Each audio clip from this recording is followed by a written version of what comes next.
In Gaza, so many children made old before their time. Little wonder when they've seen so many others killed before theirs. Witnesses here say more than 30 people, 13 of them children, killed in an airstrike at dawn in Jabalia.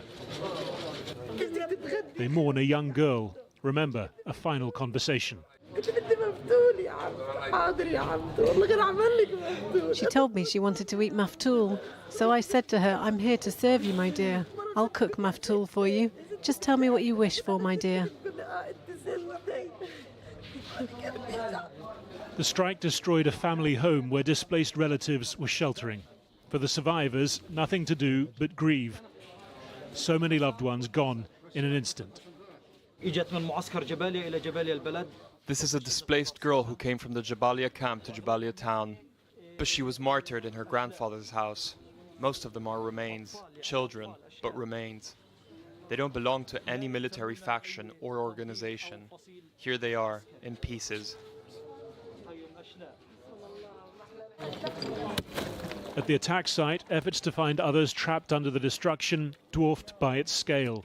The UN says Israel's siege on this part of northern Gaza has forced 100,000 civilians out and cut off aid to the tens of thousands who remain. It's also restricted the ability of civil defense workers to get to the sites of attacks like this.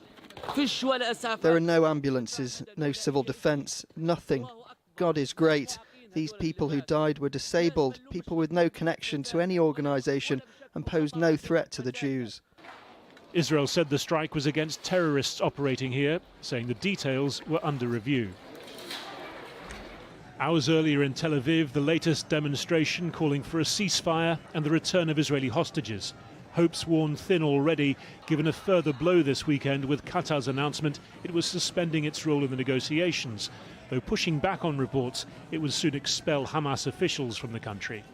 Israel's Prime Minister, meanwhile, saying he'd spoken 3 times with President-elect Trump since his election victory. We see eye to eye on the Iranian threat in all its components and the danger posed by it. We also see the great opportunities before Israel in the field of peace and its expansion. A seeming reference to Netanyahu's aim of normalizing ties with Saudi Arabia, as he did with other Arab states when Trump was last in the White House. But both war and diplomacy have changed things since, China sponsoring restored ties between Saudi and Iran. News today that the Saudi army chief was in Tehran for talks. Away from the high politics, gruesome ground-level war in Lebanon as well as Gaza. This an Israeli strike on a village north of Beirut, more than 20 killed, many of them women and children.